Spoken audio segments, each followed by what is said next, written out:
Oi, pessoal, tudo bem? Hoje é a nossa segunda aula aqui do curso Zoonose em Foco e o tema da nossa aula vai ser Cadeia Epidemiológica das Zoonoses. A cadeia epidemiológica ela é um modelo que ajuda a gente a visualizar como uma doença se desenvolve e se espalha. Ela mostra uma sequência de eventos que permite a transmissão de um agente patogênico. O principal objetivo da cadeia epidemiológica é que a gente consiga identificar os pontos de intervenção para evitar que a doença continue se espalhando. Aqui a gente tem o processo de identificação dos mecanismos envolvidos na propagação das doenças. E isso inclui tudo: os hospedeiros, os agentes patogênicos, o ambiente e os meios pelos quais os agentes conseguem infectar indivíduos suscetíveis. Existem algumas perguntas chaves que ajudam a gente a entender melhor a dinâmica das doenças. A primeira é por que alguns adoecem e outros não. Segunda, onde a doença ocorre e por que justamente naquele local. Terceiro, há vetores envolvidos. Quarto, quando a doença ocorre e por que existem variações de época. E por último, qual o risco associado a essa infecção? Estudar a cadeia epidemiológica é super importante para a saúde pública. Primeiro, porque vai ajudar a gente a planejar estratégias de prevenção. Segundo, porque ela vai ser a base para desenvolver políticas sanitárias, campanhas de vacinação, controle de vetores e várias outras ações. Os três grandes elementos da cadeia são o hospedeiro, o agente e o meio ambiente. Cada um desses tem características específicas que a gente precisa conhecer. Os três grandes elementos da cadeia são o hospedeiro, o agente, e agora nós vamos falar um pouquinho sobre cada um deles, começando pelo agente etiológico. O agente etiológico pode ser físico, químico ou biológico. No nosso caso, focando em zoonoses, geralmente estamos falando de agentes biológicos, como vírus, bactérias ou parasitas. E agora vamos ver algumas características importantes dos agentes biológicos. Primeiro é a morfologia. Então, diversos aspectos da morfologia do agente etiológico eles vão ser importantes, como, por exemplo, o tamanho, que ele vai influenciar tanto na penetração do agente quanto no meio de transmissão, entre outras coisas.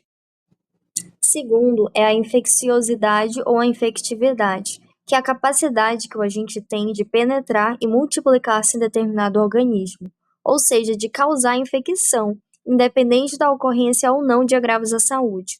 Um exemplo é o vírus da febre aftosa da peste suína, que apresenta uma elevada infectividade.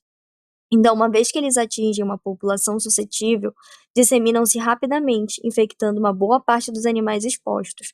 Já as micobactérias apresentam uma baixa infectividade, então elas se disseminam lentamente, infectando uma proporção menor de indivíduos. A patogenicidade, que é a capacidade desse agente de produzir lesões específicas no organismo do hospedeiro. A patogenicidade ela é identificada pela frequência de manifestação clínica da doença na população. Então, voltando ao vírus da peste suína, ele também apresenta alta patogenicidade, então eles vão ter elevada proporção de casos clínicos da doença. A virulência ela é o grau de severidade da reação patológica que o agente vai provocar no hospedeiro. A virulência ela independe da infectividade e ela vai poder variar tanto de hospedeiro para hospedeiro quanto entre estirpes de um mesmo agente. A imunogenicidade, ela vai ser a capacidade do agente de induzir uma resposta imune específica por parte do hospedeiro. Essa resposta imune ela pode resultar na formação de anticorpos circulantes, de anticorpos locais e da imunidade celular. Alguns agentes são capazes de induzir no hospedeiro uma resposta imunitária intensa e duradoura, enquanto outros vão produzir uma imunidade de curta duração.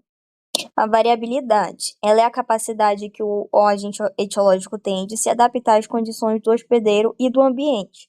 Um exemplo é a variação antigênica, e a gente pode citar o vírus da febre aftosa, que ele tem uma grande capacidade de desenvolver variantes imunes. E outro mecanismo que a gente também pode citar como exemplo de variabilidade é o desenvolvimento de resistência a agentes microbianos. A viabilidade ou resistência é a capacidade que o agente tem de sobreviver fora do hospedeiro, ou seja, no meio exterior. Ela tem grande importância porque permite essa sobrevivência no exterior por um longo período e acaba proporcionando a esse agente maiores oportunidades de atingir outro hospedeiro. E por fim, a persistência, que reflete a capacidade de um agente de permanecer em uma população de hospedeiro por um tempo prolongado ou indefinidamente. Trata-se, portanto, de uma característica estritamente associada às demais propriedades desse agente.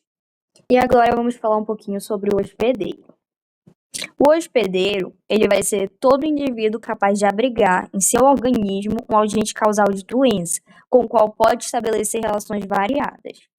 Existem características próprias do hospedeiro, como, por exemplo, a espécie, a raça, o sexo, a idade e a susceptibilidade individual. Por exemplo, a anemia infecciosa equina, ela atinge apenas equinos, e a peste suína atinge suínos, assim como bovinos da raça Hereford são mais susceptíveis à serotoconjuntivite.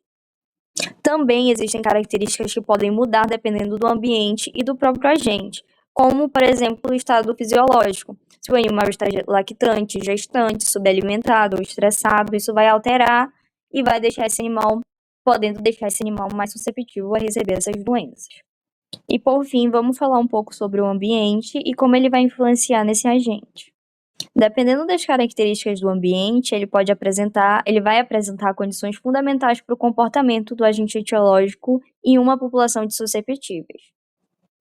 As características físicas, como o clima, a hidrografia, a topografia e o solo, afetam diretamente a sobrevivência dos agentes patogênicos, como, por exemplo, a temperatura ambiente vai exercer efeito direto sobre os agentes, assim como variações bruscas de temperatura e umidade são prejudiciais à sobrevivência desses agentes etiológicos. Além disso, a fauna e a flora locais também influenciam. Elas determinam a presença ou ausência de hospedeiros susceptíveis e de vetores que possam transmitir as doenças. E, por fim, as condições socioeconômicas também têm um grande impacto. Fatores como estrutura da produção, comercialização de animais, via de comunicação, manejo, higiene ambiental, emprego de tecnologia e até hábitos culturais interferem na dinâmica das doenças.